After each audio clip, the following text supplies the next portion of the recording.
This is a story about how Tinder does not always lead to STDs or vapid hookups. Sometimes you make a friend. Dance for me, baby. Dance for me, baby. Dance for me, baby. Girl, tonight I got some plans for you, baby. Bend it over, make it dance for me, baby. I just wanna take a glance at you, baby. Take you higher than cocaine in the 80s. Girl, tonight I got some plans for you, baby. Bend it over, make it dance for me, baby. I just wanna take a glance at you, baby. Take you higher than cocaine in the 80s. Shawty pull up on me, I got plans for you, baby. Take you out the Honda, put you right in the Mercedes. I can like you, make what you want to give it to you. So tell them Finally happening on the Godcast. Yes, thank you for having me. This is really Absolutely. cool. Yeah, this is something that's like long overdue because I think I reached out to you like, I don't know, a long ass time ago. And I'm glad that you were able to work me in your very busy schedule. And I appreciate you looking out for the little people like myself. Makes you feel good. All I do is look out for little people. Makes you feel good. But I have Stephanie Yørgensen What is it? Gambill? Gamble. We had to push our wedding off because of coronavirus, but yeah, Gamble. Okay. All right. Stephanie Yørgensen, soon to be Gambill, who is a teacher, runway fashion model, public speaker, stand-up comedian, world traveler, and mother is who I have on the Godcast right now. You're really gassing me up right now. Well, all of these things are true. All of these things are true. I think it's important that we put these things out there because you do all of these things. The most important question to me right now is tell me about the O in your name because it's like got a cross thing in it, umlaut or something. Like how does that work?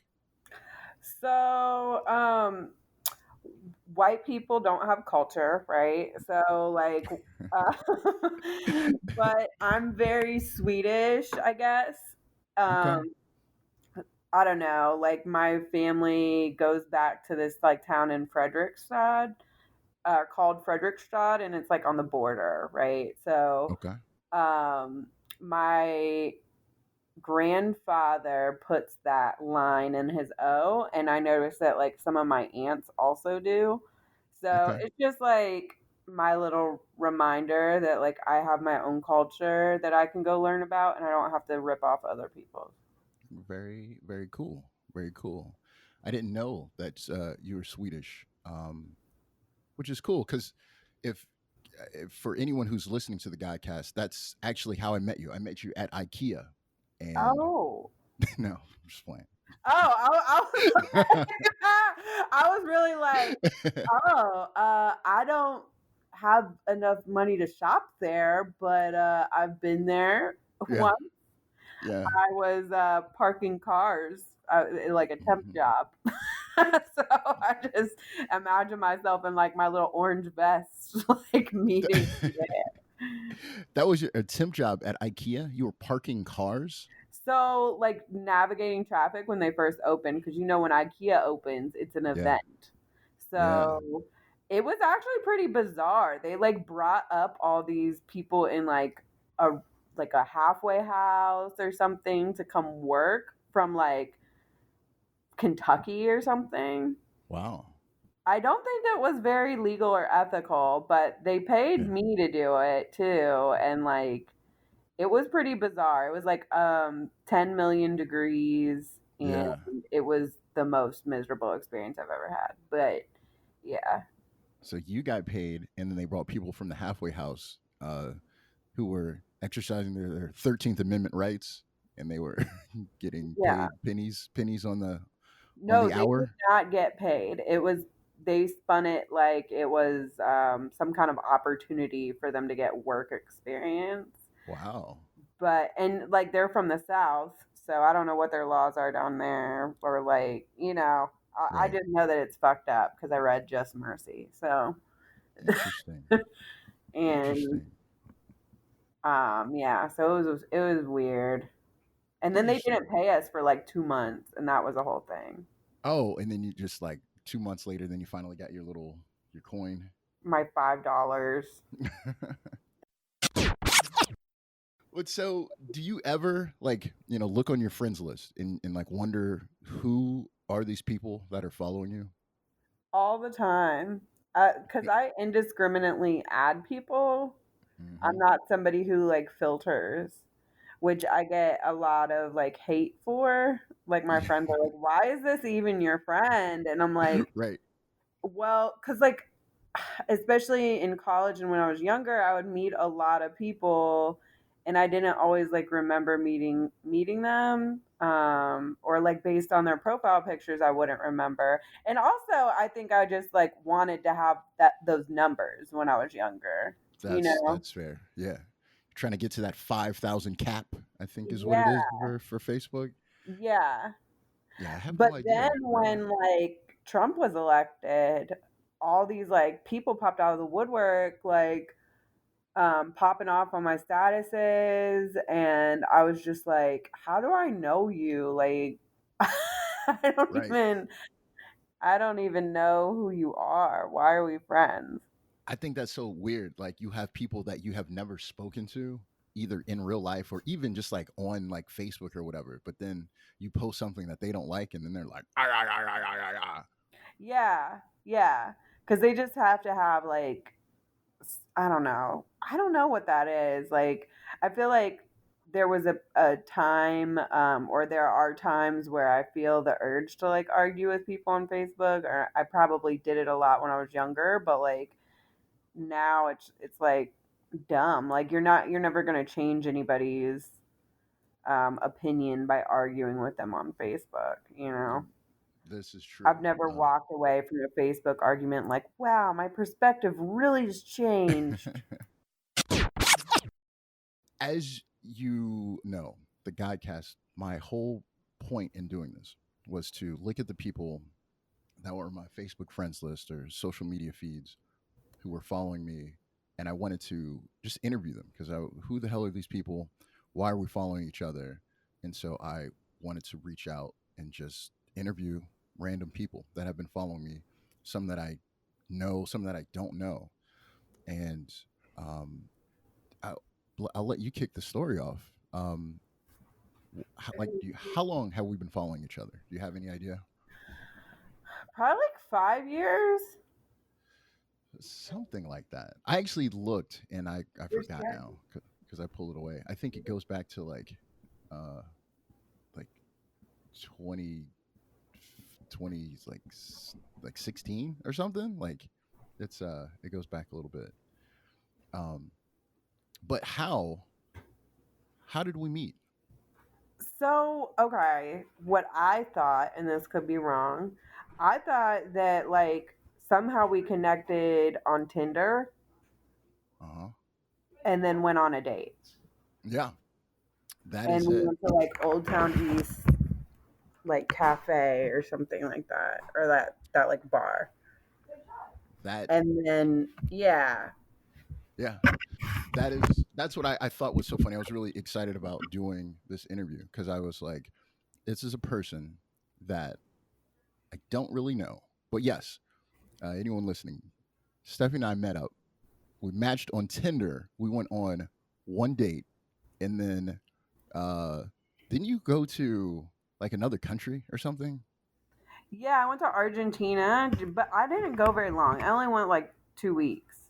Oh, okay. Yeah. By the time you got back from Argentina, I was because I'm in such high demand. I You got was scooped. yeah. I don't know. You I got don't know scooped up. I don't know what was happening. Um, I missed out. Whatever Stephanie got back from Argentina, and by the time she got back from Argentina, she was engaged and had a baby. Like everything happened. That's So not what happened. it was a lot happened in the 2 weeks. 2 weeks. It was amazing. Things were moving at an accelerated pace, clearly, and and so our Facebook friendship is, I look at that as thing as the one that got away, the 2 week period Well, we no, I had. was saying you got scooped up while I was in Argentina. Yeah, I don't know. I can't, I don't remember. I don't know. Like I'll have to actually consider that. I'll have to think about what happened. I was Because pretty messy at that time. So I just yeah, figured, because I was like in grad school and like working and then going to Argentina. It was crazy. So like I could imagine you meeting me and being like, this is a lot. Like, I'll check back with you. You know what I mean? yeah, yeah. I'll put a pin in that. Yeah, I don't know. I don't remember, but I do remember obviously that we became Facebook friends after going out on our Tinder date, Yeah. and I thought it was a good date. I thought the date went well. Yeah. Yeah, So yeah, so did I. And I remember thinking like, you're really fun. He's really funny. And like, he's smart. He's like got his shit together. He's a good dad. But yeah, yeah. yeah. Clearly, you did not know that all of those things are false. But but yeah, so after that, we somehow became Facebook friends, and with that happening, I don't know, it was like 4 years, 5 years, however long ago that was. Um, I I find it interesting that like I have gotten to know you just through our social media because I don't, you know what I mean. Occasionally, I've run into you out in the world, but Yeah. we haven't like hung out or anything since then. Um, but I think that that is so fascinating because as I touched on, Okay, just so we went to this one thing together, right? Or I met you up there. I don't know. Maybe you just happened to be there at the same time. But that mm, marketplace, the flea market, oh yeah, because I got all this like homage gear, like the defected homage gear yeah, on the low, and I still have my hoodie, my Cavs hoodie from then. the the spring flea or whatever the flea market. I Yeah, go to those like every quarter. Yeah, those are the shit. As a matter of fact, dude, I'm wearing a I've homage only made it T-shirt. to that one, and I've every Ooh. year I'm like, I'm gonna get there this time, and never happens. They have one every quarter, like every season.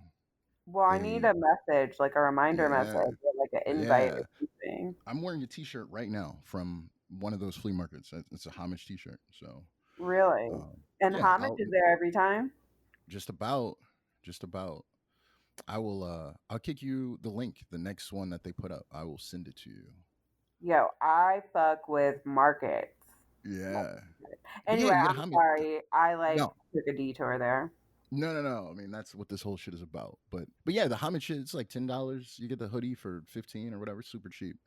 Yeah. Um, but yeah, so just, again, our relationship, friendship, if you will, is largely just based on social media. You know what I mean? Like we hung out, we went on, one time, two times, we ran into each other, and then just following you on social media, I feel like I've gotten to know you and your family. And as I touched on earlier, you went to an engagement, pregnancy, birth of your child, seeing your oldest son, grow up from that. So I think it's just interesting. Like I feel like I know about your life, even though we're not like, you know what I mean, like real life friends.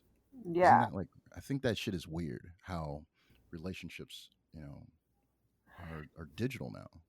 So me and my husband met on Instagram, and we have like this divide in our house where like I'm like, everybody needs to get off the screens right now and go outside and like read books and stuff. And he's like more tech savvy and he plays video games and you know, he's really active on social media and stuff like that. So but when we met, like when me and him met, I had had a Galaxy 5 cell phone for 5 years. And it was just like decrepit. The phone died all the time, and I would just kind of let it die. And it would like if it died for the day, like I was just done with my phone for the day, you know. Right. And I wasn't like quick to respond to text messages. Um, I was like very weary about getting a smartphone in the first place. So I just like didn't want anything else to be obsessed about, you know? Right. Also, Um, we got to send a shout out to your husband, Strip Club Groupons on yeah, Instagram, which is a yeah. fantastic handle. Strip Club Groupons, top That's tier why I handle. added him Yeah. in the first place. That name was hilarious. So that name has that was able to spring a romance. Yeah, and now we have a kid and we're getting married. We're supposed to get married this August and we're getting married next August because Okay. coronavirus. That is really cool. And I now know that I have to step up my Instagram handle so maybe I can find romance. I got to get a more creative name apparently. The Dodge show is pretty good though. Yeah. Okay. It hasn't got me married, so That's you know, true. so that's second tier, but It could. uh, It could. it's possible. Okay. All right. But So, like my at that time, I was in grad school, and at night would I had the SIG gig job. So if okay. you've ever been out at a bar and like you see people with these weird like computers attached to them, and they print out cigarette coupons. Yes.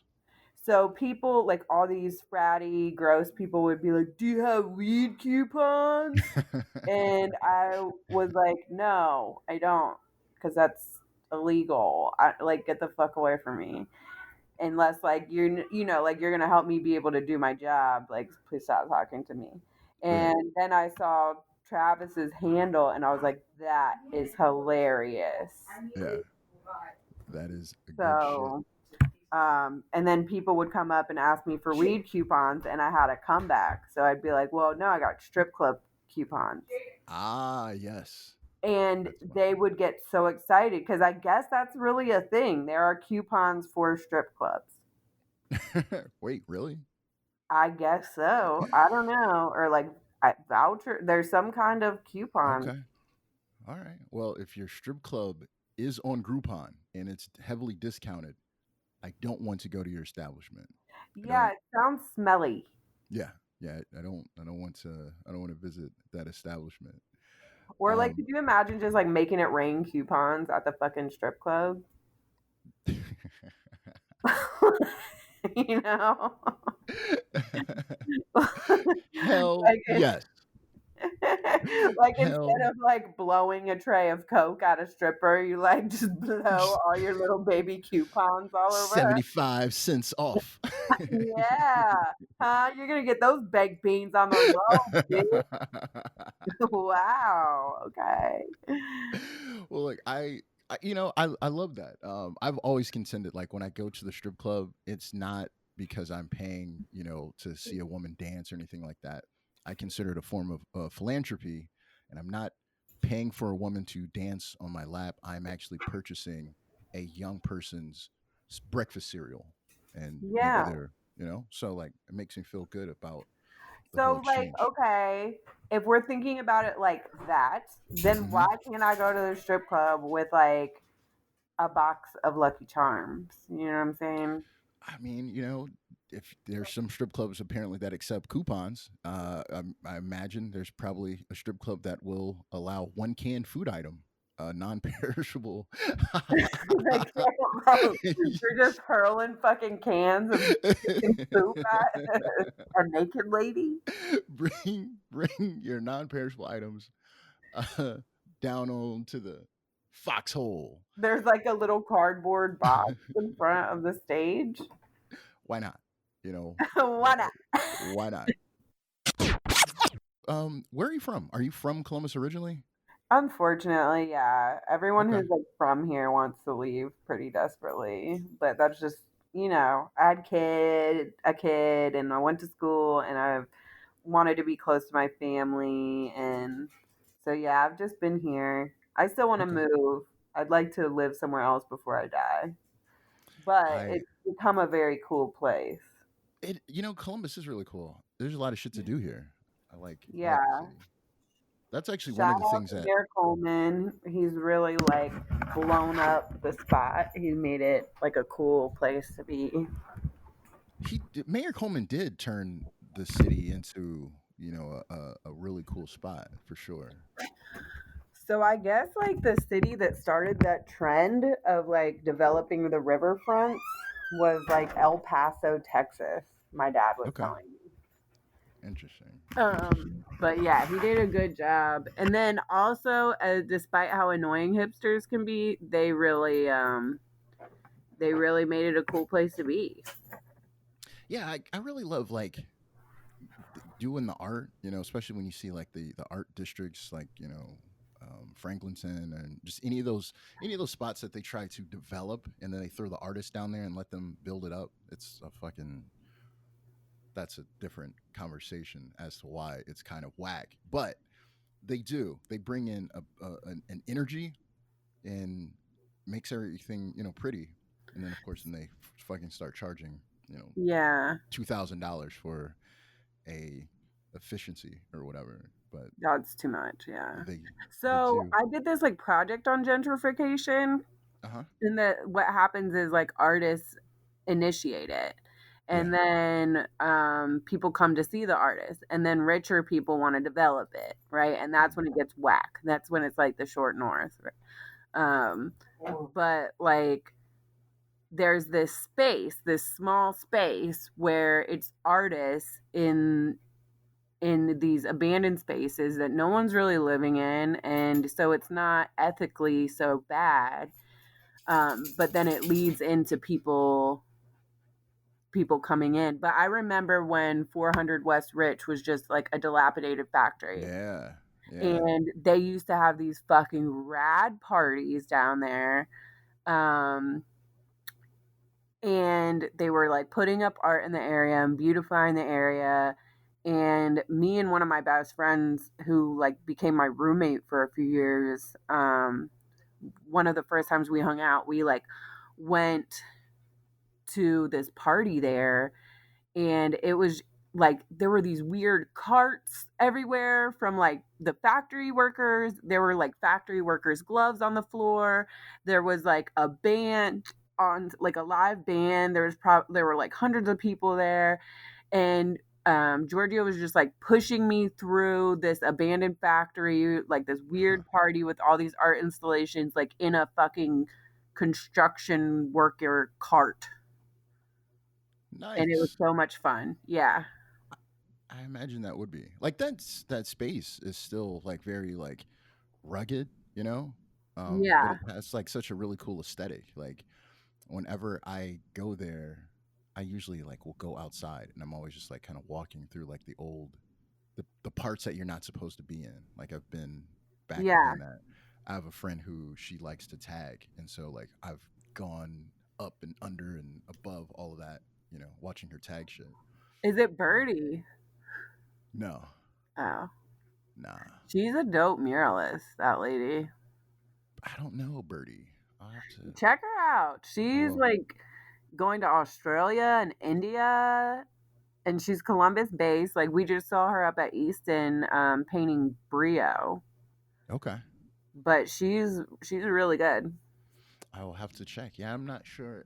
It sounds familiar, but But um, yeah, it's like there were these like wild kind of like lawless parties. You know what I mean? That were just right. very like thrown together and fun and rugged. And now it's like muddled, muddled mint and vodka. It feels like, you know what I mean? Like, Right. and I don't know if I just don't get invited to those parties anymore, because I'm old, or like if they just don't happen the same way, since there were like all these artist living spaces. And Right. then like Mint was another example. It was like in an Yeah. old meat factory, a meat Yeah. packaging factory.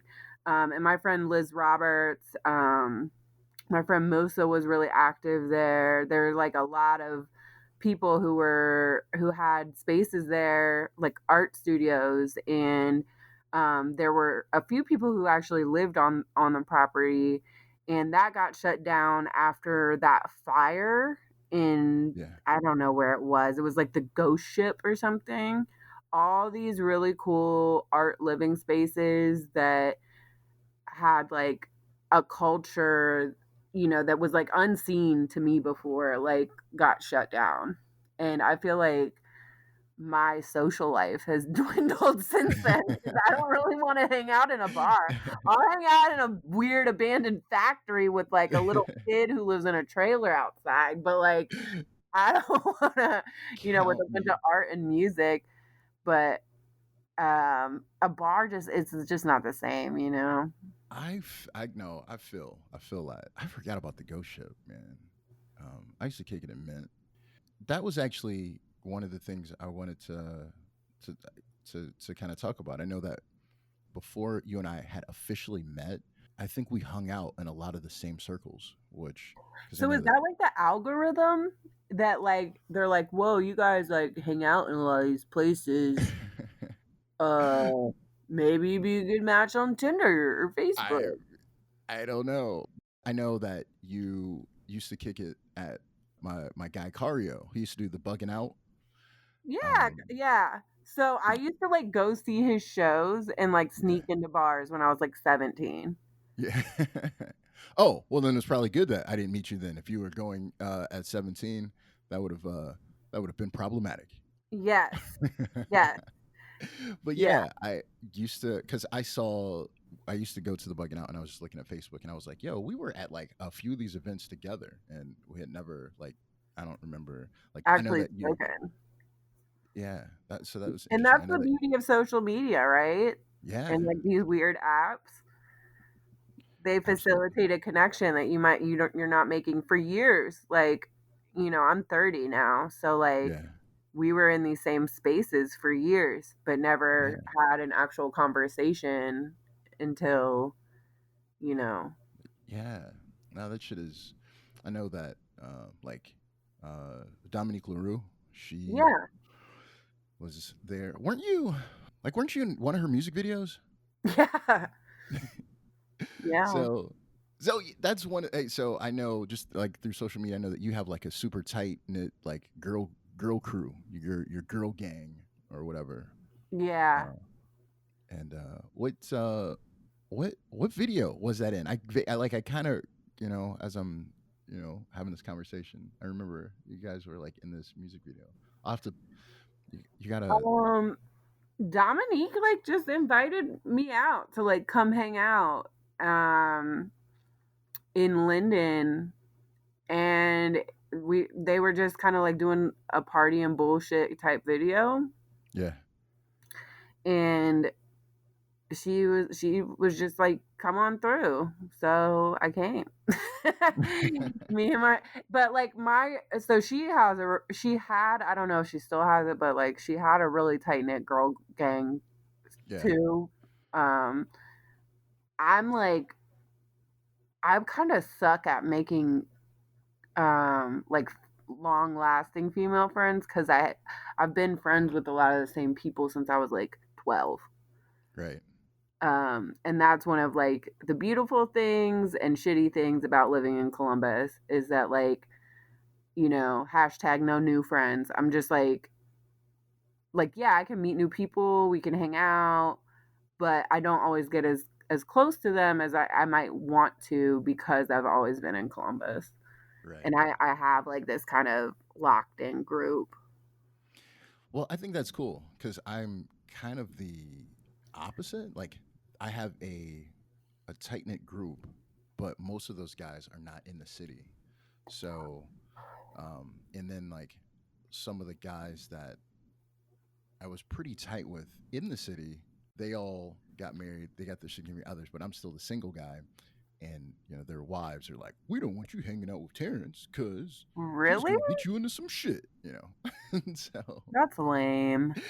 it's interesting, you know. I mean, it's funny, you know. Like I'll hang out with them, but then like you know, if I'm like, "Hey guys, I'm gonna go to this party or I'm gonna go to this event or whatever," and then they're kind of like, If you're no." not home, you're gonna cheat on me. Yes, I Oh remember. yeah. Um, I don't know, my buddy Jay. This was what 5 years ago, six, maybe. Yeah, man, this is maybe 6 years ago because I don't think my daughter was born yet. She was probably on the way, but I don't think she was here yet. I went to Vegas And I remember Jay and his wife was talking to my guy Chris's wife, and they're like, when you guys go to Vegas, I don't want you Terrence influencing you or whatever. And I was like, look, y'all chicks need to get this shit together. Like, I'm not gonna fuck these guys, so they're grown ass men. You know what I mean? Like, come at me with this shit. Like, I'm gonna, you guys need to go do some shit. Fuck out of here. My policy about that has become like, if I feel the urge to look through your phone, then I probably just shouldn't be with you.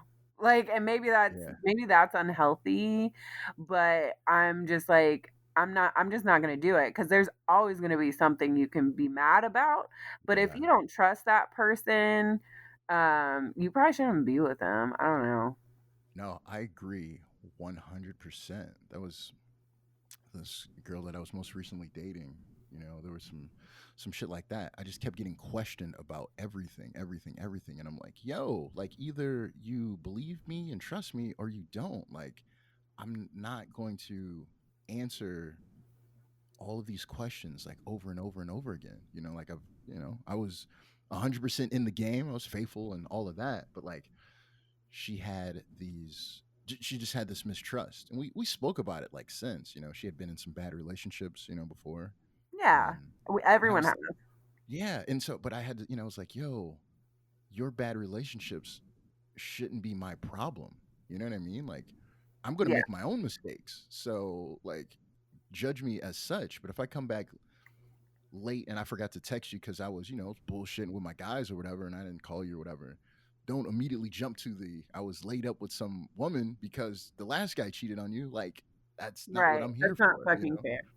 See, and I had a kid really young, so I played that game of like pulling phone records back when it wasn't so accessible. I've Yeah. like gone through the phones, I've called the girls, like I've done all that shit, and it just is a wild Pandora's box of obsession that I'm just not willing to go there. And if I feel like I need to, then like I need to get busy in my own life. You know what I mean? Like I Yeah. need to go learn cross stitching or something, or clean my sock drawer. That's what I always say. Like, if you're obsessing about somebody that much, you need to go clean your sock drawer. I feel that. I mean, kind of related. Obviously, I know that you are engaged. Your wedding had to be, kind of pushed back due to the existing pandemic. Um, I'm sure there are a lot of people out here wondering, like, what's the key to transitioning into marriage, and how do you keep that, how do you keep that happy? I mean, we really like jumped into things. We're both just like, you're my person. It kind of off rip. Yeah. So, um, it hasn't always been easy because I had a kid beforehand. You know what I Right. mean? He's military, which is complementary to my tendency to be more laid back, to be more of like a hippie. I'm like very community focused. And Right. sometimes he doesn't always understand that. And I don't always understand the need for like discipline and being regimented. But we balance each other out really well. Cool. Um, and the other thing was like, people feel differently about blending families, but just off rip, he was like, if I'm going to date you, like, I'm going to accept your kid. I don't care if he's around. Like, and that was really important to me because I always felt like I had to keep these really high boundaries because, when you're a woman, no matter what you do, you're judged. Like, if I didn't date, I'd be judged for Right. not getting him a stepfather or whatever. And if I did date, then I was like bad for exposing him to other men.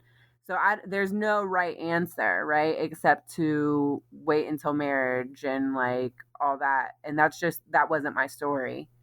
Sure.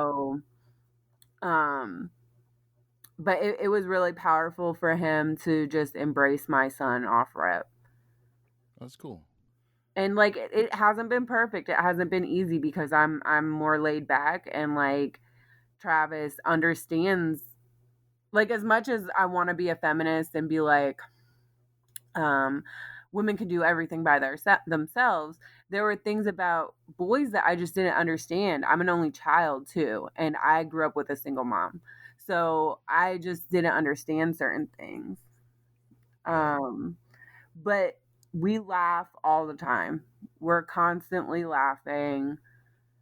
You know, he can be completely by himself. Like I can hear him in the kitchen or in the bathroom, and he's just like talking to himself and like just being silly by completely by himself. And like Right. that, you know, that's so beautiful to me. Because he'll be making himself laugh, and I'm overhearing it and like laughing myself, you know. Right. Oh, that's cool. And That's I cool. think that we're both just like, my experience with men in the past has been like, if there's an issue, they just stonewall and disappear, you Yeah. know, rather than talking it out. And he's almost more um verbal than I am. Like he's like, we're going to talk about this right now. Like we're going Yeah. to figure it out. So that's very powerful as well. I think that's cool. I think that's really important that you know are able to have that communication. Um, and I don't know if it's a like a generational thing or whatever, but I have noticed. I feel like I grew up in because what I think I have you by like what 7 years or something like that.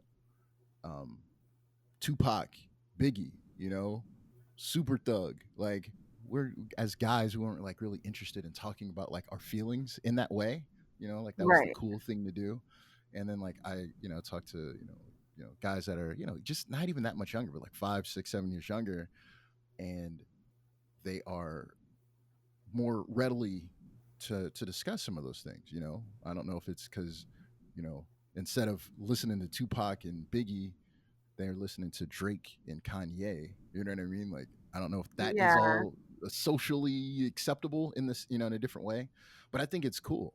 As I've gotten, more mature, I've been able to talk about those things, and I know like mental health is extremely important. Like I'm all about like therapy and just like all of that stuff that I would not have been open to, you know, Yeah. 7, 10 years ago. What are you? Are you still? Do you are a teacher? What do you do? So I wanted to be a school counselor, Okay. and I went like halfway through the program, and then I realized while substitute teaching, and like I had friends who were teachers, and through my internship and stuff like that, this just really wasn't for me. Um, School counselors, sometimes they're very active in their school, and sometimes they're just test takers, and it depends on what building you get hired at and what your district, and it's very I don't know, I get an energy from working directly with kids, like this undeniable energy, and um it just feels right for me. um but from what I gathered during like my practicum was that a lot of the kids in the building where I was working, they didn't even know who the school counselor was or that they had a school counselor in the building, because of testing and because that became a primary function of a school counselor. Hmm. And then they were pulling in outside nonprofits to do lessons on domestic violence or nutrition or hygiene or whatever. Right. And the things that would really cause you to interact with these kids, you're so busy doing like IEPs and testing that you really didn't get to build those relationships directly with kids or their families. Yeah.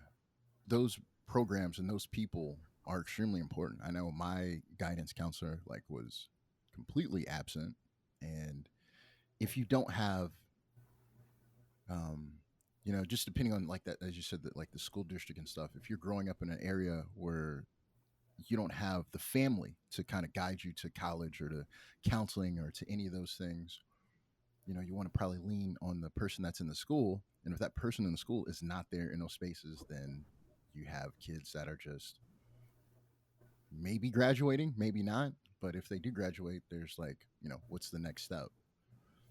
Right. Right.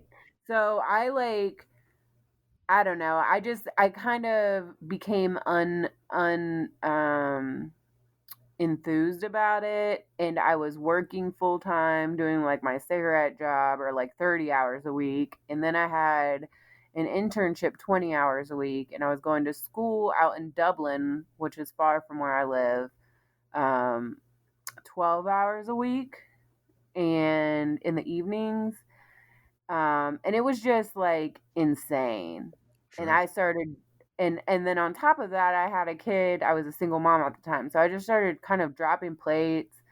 And when you have a why, like there's this Viktor Frankl book that I don't know, that I had to read in college, and he's like, a Holocaust survivor, and he's saying like if you have a why, you can get through anything. But Yeah. when my why vanished, I couldn't do it anymore. And my advisor was saying, the most of the people graduating from this program are not going to be school counselors. We are cranking out Wow. more school counselors than there are jobs. So Huh. if you feel any kind of, and she, at that time, I was making more money slanging cigarette coupons than I would Sure. as a school counselor. Yeah. Um, and so she was like, you're making more money doing this marketing stuff than you will your first year as a school counselor. You're going to be working 60-hour weeks. I don't know if this is for you. So you can keep going another year to make up for the ball that you dropped, or you can take one more class and have a master's in human services and kind of spend some time working, build up your money, and then maybe revisit grad school in the future. So I Cool. opted to just take the other class, the one class. Now, what was that master's in again? Human services. So it's kind of a bullshit master's program, to be honest, but I can throw it on my resume. So that's nice. When first meeting you, and then just kind of throughout, I know that you're definitely very much involved in the social justice front. I know that organizing and being a part of demonstrations and stuff way before 2020. When it has become kind of in vogue. Can you talk about some of that work and like kind of some of its importance or significance? Yeah. So I had the opportunity to be part of the Ohio Student Association. Um, so I was like the single mom in school. And then on top of that, I don't drink alcohol. So like I felt very much like an outsider. And it was I at want to first, First, yeah, I just want to, I appreciate you clarifying that you don't drink alcohol, because if you had said that you don't drink water or any other fluids, I would have been gravely concerned for your well being. for your bladder and your kidneys and your organs. I Dude, don't when drink people tell water, me only they don't alcohol. drink water, that's disgusting. It's so It's so gross. fucking weird. I'm sorry, I completely derailed that. That's disgusting to not drink water, though. It is. Or when people say they don't eat vegetables, that's also fucking disgusting. I don't get it. I don't get it. But I'm sorry. So so tell me about, like, what was the program? I was like going to school for public affairs initially. I just wanted to do nonprofit management, and it ended up being like it was the John Glenn School of Public Affairs, and it ended up being like a lot of Republican fratty boys in these programs that like wanted to be public officials, bitching about people who are on food stamps. And like in my eyes, I felt like, you guys have never worked a day in your life. You don't fucking know what it's like. And I was like stringing together a household for my kid with like food stamps and student loans. So and there were very few places on campus that I felt welcome because I didn't drink. I have this kid. There were almost no places where my child was welcome. And then so I'm like walking, and I felt like these I just felt angry. I just Right. felt very angry. And then I'm like walking through the oval and I see all these people I went to middle school with.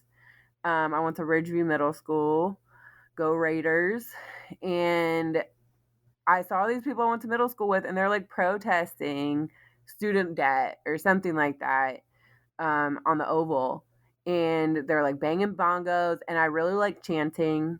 I've always been a fan of chanting. And um, it's just a fun thing to do. Yeah. And they're out there, and I just like hopped in this protest, and then it just kind of went from there. And I ended up being really involved with the Ohio Student Association for a long time. A lot of beautiful minds came from that program, that group. Um, Marshawn McCarroll, Amber, um, Ness was affiliated with the Ohio Student Association, and we were protesting about the school to prison pipeline, um, and racial inequality before Black Lives Matter, Sure. and we were talking about like the education system, and it was just like it was a beautiful thing to be a part of. And my mom would take me to rallies and stuff like that, and was very politically minded, very left while I was growing up. And so it was important for me to demonstrate that for my child too. And they welcomed him with open arms. And so I have pictures of like James Hayes having him on his shoulders, like when he was in preschool, marching with him for like May Day and different things like that. And it was really cool to be a part of and to get to raise my kid around that. We went on marches to like in Tennessee. We got to stay at my friend Courtney Gilbert. Her family owns like Promised Land in Tennessee, and it was like her ancestors were freed slaves who bought basically like their own county, this like large piece of land anyway, where they built their own school, they built their own church, they built their own store. And we got to go like stay on this historical land, and I got to take my son to go do that. And then we protested the governor's association meeting, and 5 of our friends were arrested for holding a sign, including Marshawn McCarroll. Huh. Um, and then I also got to work in Freedom Schools, which is an amazing program. And I learned so much from that. And my son got to participate in Freedom Schools. And that's kind of where I fell in love with working with kids and teaching. They Yeah. were like, Aramis approached me and was like, I think you'd be really good at this. And I don't know if he just needed people or was gassing me up, but you know, I really loved it, and they were very inclusive of everyone, and I learned so much. See, my mom was a college professor. My mom has this weird PhD in like public health and Okay. something else, and she taught at Columbus State Community College, Okay. um, and she was like a big raging feminist, and so everything that I saw on TV, everything my friends were doing was always critiqued with like this feminist, voice in the background. Like, that's bullshit. These Barbies are stupid. And like, that commercial is dumb. This show is dumb. Like, why is there never an intelligent female voice in these shows you're watching? And to me, I was like, you're just so crazy. You're so crazy. And Right. now, like, that is the popular voice, were these things that she was telling me when I was growing up and was annoyed. I think that's cool though. I find it extremely important. Like, I have obviously a 6-year-old daughter, and I think that those voices are important where you are able to teach your daughter. I want her to lead in the boardroom. I don't want her being told what she can and she cannot do because she's a woman, or and I think having those I think that representation matters, kind of like your mother talking about how come there's no intelligent voice in there. And I think it's really cool because I watch like cartoons and shit now in some Yeah. of these shows, and you see those strong, characters, and Yeah. And I just thought like she was crazy until I got to college, and I was like, holy shit, she was like right, about everything.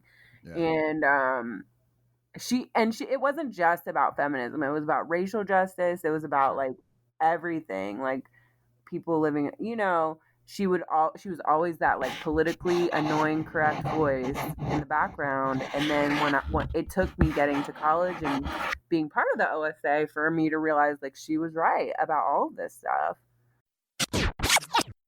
You're doing stand up. We got to talk about your stand up career, if you will.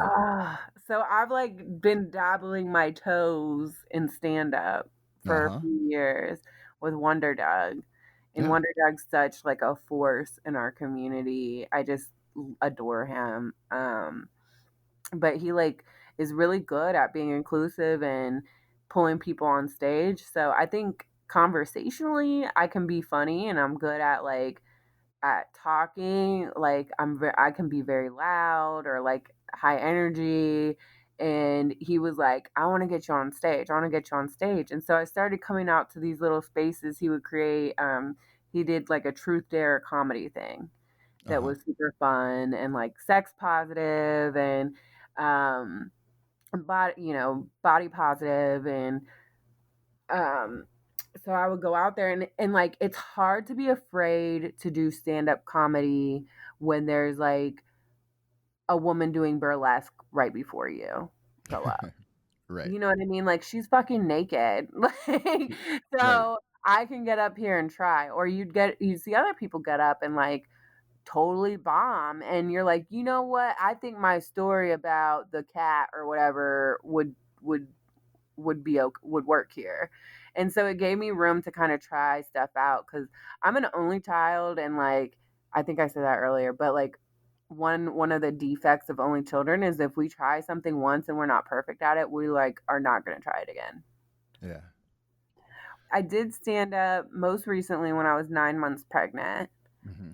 And you already fucking look funny when you're 9 months pregnant. Like it just like the fact that you're outside of the house, people are like, whoa. So there's like so much to work with. And also like being pregnant is a funny fucking experience, because people feel like they can just walk up and talk to you and like touch you. And the kids I work with were really funny when I was pregnant. They were very supportive, and they were very eager to tell me like what I could and couldn't do. So that gave me a lot of material to work with. And I just got to go bitch about being pregnant. Um, and I already like looked goofy, like I could barely walk. So I just like got up on the microphone and started breathing all heavy, like into the microphone. And that seemed to work. And then I just talked about how much I hated kids.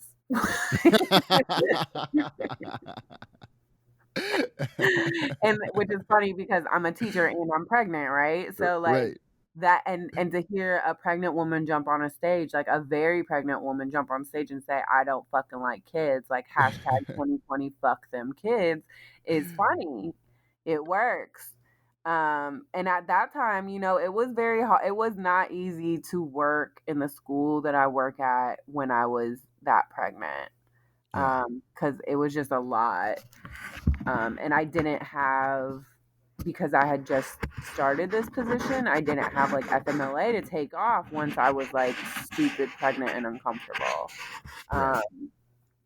So I just had to power through it. And I like love those kids so much because they tolerated me. But I just had a lot of material to work with. And it worked. What is your comedy DNA? Like where do you pull your comedic inspiration from?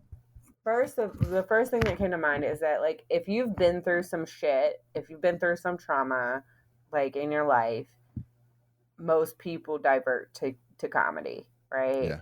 Because there's no other way. Like you're either going to laugh about it or you're going to be miserable. Yeah. And so I've always kind of been on the edge of of things, right? Like I grew up in this weird little neighborhood, like right in between Clintonville and Worthington, and it's like Sharon Township and then Broad Meadows, right? Okay. So like this kind of like poor, racially diverse community, like smack dab in the middle of a suburb, and some people call Clintonville a suburb, but like Clintonville, right? Sure. And then like Columbus, if you live in Columbus, it's racially divided by 71. Mm-hmm. And the income barrier is like 71, the freeway. And so like Clintonville is kind of weird in that like once you cross that freeway, like you're right on the edge, right? Right. So like a lot of the people who grow up in Clintonville, you grow up with kind of like this mixed like friend group. I went to Whetstone High School, and it's like one of more of the like white schools within Columbus City, but it's diverse because it is Columbus City, right? So like Right. mixed income, mixed race, and so I'm always like in these kind of awkward little situations, like where I like a blend of things. I like different blends, right? Yeah. So when I was growing up, I grew up in Columbus, but I would go out to LA and see my dad, and like the fashion had not hit here yet. So I would like come back to Columbus wearing like army army pants and like these weird graphic t-shirts with Jordans, and people thought like I got laughed out of the fucking classroom. But I'm like, yo, I just got back from LA and this is what they're wearing. Like, and sure Right. enough, like 6 months later, Lil Wayne pops up wearing the same shit. You know what I mean? Right. So um I don't know, like I always like attract strange stories too, Yeah. just like weird shit all the fucking time. Um, and like when I repeat these stories, my friends are just like, "Of course that would happen to you." You know, Right. like of course this would happen to you. Just like bizarre stories, and Yeah. like you either tell other people about it and laugh about it, or else like it vanishes. You know what I mean? Like Right. your history, your character of being that person that ends up in these weird blended bizarre situations, it just like disappears. So just a lot of comedic, story, a lot of storytelling. That's interesting. Do you, um, were there any like stand-up comedians that you like followed like growing up or anything? You know, growing up, no, but like Yeah. I feel like hip hop has a lot of those qualities, and like we were fortunate enough to grow up in a generation of CDs when there were comedic skits on our CDs, and each CD was like a story. Yeah. And I think Hanif Abdurraqib talks about that in one of his essays. Oh, But that's like, dope. yeah, like we there was a lot of comedy incorporated into hip hop. Remember like when Method Man was on MTV Cribs? Like Mm-hmm. that shit's hilarious. Yeah. Like a lot of I remember Ludacris Word of Mouth was one of my first CDs that I Yeah. owned. And it's just full of like stupid skits. Yeah, no, that's dope. Not only do you have like the skits and stuff, if you listen to like Method Man or like Ludacris, the punchlines, you know what I Yes. mean? So, delivering these witty lines, either it's going to cause a chuckle or it's just like really thought provoking. So, like, I feel that. That's, The other thing is that as an only child growing up in these like blended environments with this like little hippie sweet mom, I did not know how to riff. yeah. So, and I didn't know how to fight. So like when I would Oh, get you on were fucked. I was fucked, dude. So like I would get on a bus and people would be like talking shit about each other's moms and their shoes Yeah. and their clothes and like their head shape or whatever, and I was like deer in headlights. Like I don't Yeah. fucking know how to do this. And so like you know, like people would talk about like my clothes being from the thrift store or whatever. And I was like, well, yes, that it's more affordable that way, you know? And um, like now, like I had to learn that skill, you know, and I Yeah, think I became fascinated with like learning that skill because it was foreign to me, you know? that's interesting. The playing the dozens or riffing or whatever, that shit was that was born into my blood. My parents used to do that shit all the time, and it was like a almost like a form of endearment. So Yeah. like when at the breakfast table, like my dad is talking about my head and like my glasses and like all of that, and it was we were laughing about it. So when I got to school, and then people wanted to say some shit, and it was like, oh, motherfucker, I've been doing this shit since Right. 6 a.m. today. Let's See, and like go. in white families, it's like, oh, that shit's abusive. You know what I mean? A lot of Yeah, times, like you don't learn that. We don't learn how to dance and we don't know how to riff, you know? yeah. It's interesting because I think, as you had said, like your comedy and something coming from California, wearing different clothes and people kind of making fun of you, like in those stories. I think that is a lot of you know black folk. We metabolize that pain in comedy.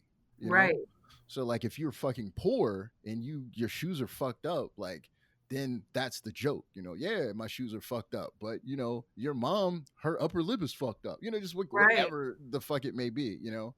And right. so that is interesting. But yeah, I think that was how um like I comedy was the quick one liners in the shit talking.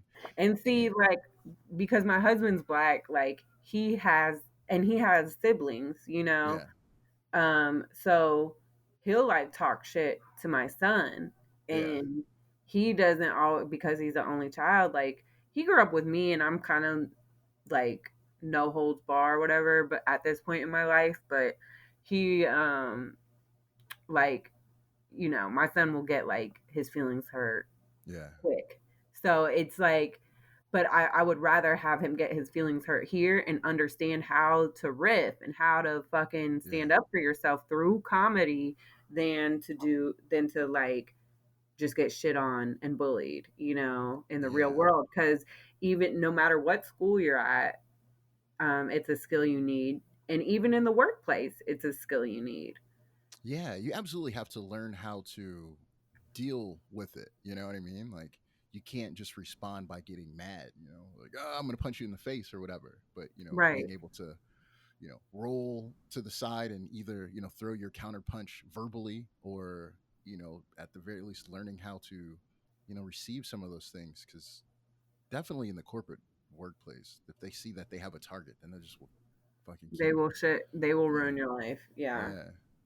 And the other thing is if you work with kids, so as a white woman working in predominantly like black schools, you know, that's one thing that has carried me as an educator is being able to riff with the kids. Yeah. Um, because, if you're a white woman going into an all black school as like a substitute teacher or an after school program, like you can get your feelings hurt really quick. Like Right. I've seen so many white female teachers sobbing because they don't have that skill.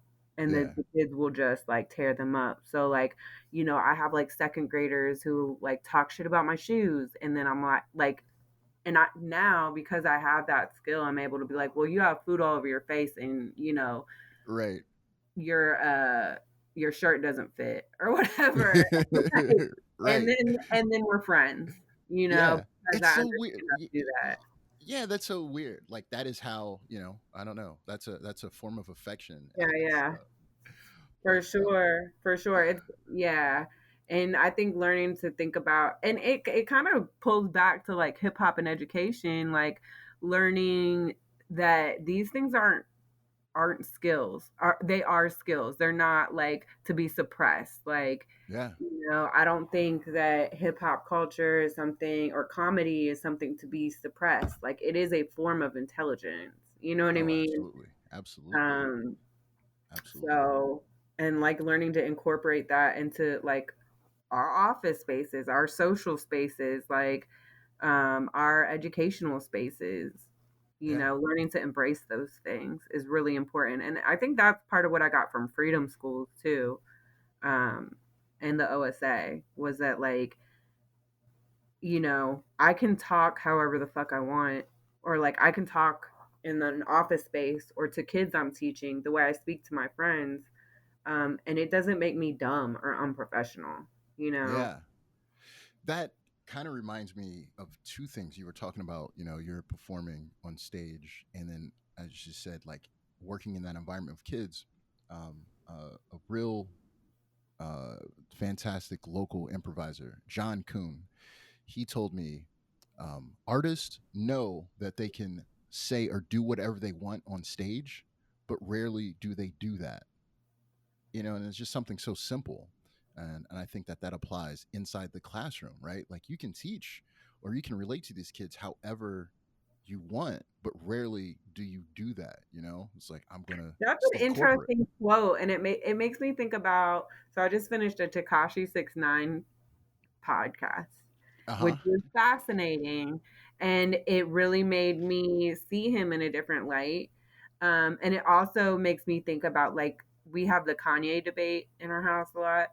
So Yeah. like, my husband is a Kanye loyalist, Yeah. and like thinks he's like the greatest of all time. He loves Kanye. So, and I'm kind of like, he's problematic, you know. So Yeah. we talk, and he's like, but he's a wonderful musician. And I Yeah. was somebody who was like brokenhearted about the whole Kanye thing, um, because like I don't know, for me, like his mom was also a professor, and that was the first time I had seen like, it's because I've always been in love with hip hop, and it's like Yeah. it was okay for your mom to be a professor. You know what I mean? Yeah. It's okay for your parents to be like academic or Yep. whatever. Yep. And so that was like touched my whole soul. And then for him to like spaz out like that was sad for me. Um and I do think that he's made a lot of great work, obviously. But so Yeah. we always have this debate about like whether you look at the musician or the person. So Yeah. my point is, if art is a form of self-expression and I don't like who you are, I don't want to see your art. I don't care That's how good it is. okay. That's interesting. I get that. I kind of see that side. I'm probably leaning a little bit more towards your husband and um the art. I think Kanye artistically is a genius, Yeah. and um I think that he's got some mental issues, as he has publicly stated. And then just some of the other stuff. Like, I'm not really feeling that, but I think I'm largely able to separate the artist and the art, but I know that you can't do that in all things. I think Right. for one of the reasons why my father is a huge sports fan, and he grew up and he loved Jim Brown as the athlete, because my dad played semi-pro football, and he loved Jim Brown, emulated Jim Brown on the field. But then off the field, Jim Brown was a very shitty person. He beat his wife. He had, legal problems. But then he did so much good in the community, where he had worked with gangs to curb gang violence, and he had a bunch of social programs going on.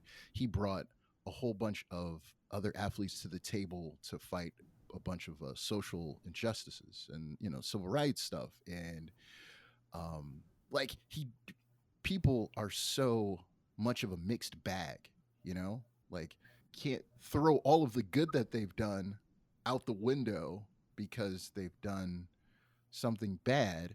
But then I completely understand like why you would not want to continue to, like, be involved or put this person in reverence. So it's a confusing thing, and I don't really know. It reminds me of Chappelle's stand up where he talks about like the superhero who rapes people. Like when he's Right. talking about Bill Cosby. And Yeah, like, yeah. yeah. And but then, okay, then we get into R. Kelly, and I just can't, dude. I just I never cannot. liked his music anyway, so I don't Come really have much of a on. defense. I was never a fan. Ignition? I mean, he had some joints. I'm not, I mean, obviously, Yeah. I'm not going to say he didn't have some joints, but like, I don't think I know for a fact I never purchased the R. Kelly album, and Me either. But I was around the time I started buying CDs, people started burning them. Yeah. So yeah. I feel confident in saying that I've never listened to a full R. Kelly album, like from start to finish. Like, I don't like his talk singing thing. That's weird. But again, he had some joints. I'm not going to deny that. Like "Step in the Name of Love." That was a bang, dude. But it just makes me want to vomit. Like after I watched that documentary, I had nightmares. I legit had nightmares. I had a nightmare that me and my husband and my oldest son were at the Newport Music Hall, and we were at an R. Kelly concert, and my son went like running down a dark hallway, and it was like really crowded, and Travis was like, "Where did Chai go?" Like really concerned, and I was like, "Oh, he ran off to the R. Kelly after party. It's fine. We'll meet him there." And he was like, "Are you fucking serious? Like he just ran off to the R. Kelly after party?" And I was like, "What? Like what's the problem?" But yeah, and I like woke up out of my sleep in a sweat. Yeah. What's the problem? He went to the R. Kelly after party. Can you please go rescue Shy? Yeah. And like I just remember looking down this like dark hall, and it's all crowded, and I can't find him. God. Do you have anything? Is there anything that you want to promote? Anything that you want to plug while we're on here? You know what? I am nuts deep in breastfeeding and baby stuff right now and navigating coronavirus. Yeah. So I don't have a whole lot of events going on. Okay. My birthday is coming up on 7/16. So you can Cash App me. Anyone who's listening to this, feel free to Cash App me for my birthday. Yeah. Also, I would like to plug Columbus City Schools opening the fuck up, defund the police. And when I get back into the real world, there will be some events to be part of and promote. Fair enough. I mean, you can't just talk about your Cash App without putting it out there. What is your Cash App handle? # Stephanie Yørgensen. JORGENSEN. Stephanie is STEPHANIE. Okay. All right. So Stephanie's birthday is coming up. Make sure you drop her some coins in that account. Thank you for listening to the Godcast. You can be anywhere in the world, and you have taken your time to listen to me and Stephanie over the last hour or so. For the Godcast, I am The God Show, and of course, Stephanie Yørgensen Gambill. And we're out. Thank you so much for having me on today. And this is a story about how Tinder does not always lead to STD.